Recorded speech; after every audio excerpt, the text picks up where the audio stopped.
ദയ palliative care സൊസൈറ്റിയുടെ ഭിന്നശേഷി സൗഹൃദ സംഗമവും ക്രിസ്മസ് ആഘോഷവും കുറുമണ്ണ് സെന്റ് ജോൺസ് ഹൈസ്കൂൾ ഓഡിറ്റോറിയത്തിൽ വെച്ച് നടത്തപ്പെട്ടു. യോഗം എം.എൽ.എ. മാണി സി കാപ്പൻ ഉദ്ഘാടനം ചെയ്തു. ദയ ചെയർമാൻ ജയകൃഷ്ണൻ അധ്യക്ഷത വഹിച്ചു. Kurumannu saint John's Baptist church വികാരിയും ദയ രക്ഷാധികാരിയുമായ റവറന്റ് ഫാദർ അഗസ്റ്റിൻ പീടികാമലയിൽ അനുഗ്രഹ പ്രഭാഷണം നടത്തി.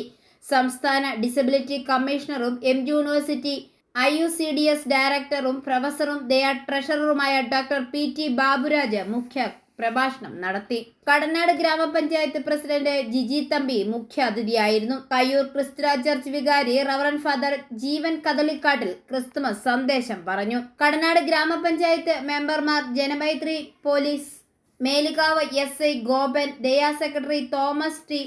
എപ്രേം തുടങ്ങി നിരവധി പേർ ചടങ്ങിൽ പങ്കെടുത്തു. ഭക്ഷണ കിറ്റ്, മെഡിക്കൽ ഉപകരണങ്ങൾ, മെഡിക്കൽ കിറ്റുകൾ, മുച്ചക്ര സൈക്കിൾ, വീൽ ചെയറുകൾ എന്നിവ വിതരണം ചെയ്തു. i4A news, Pala.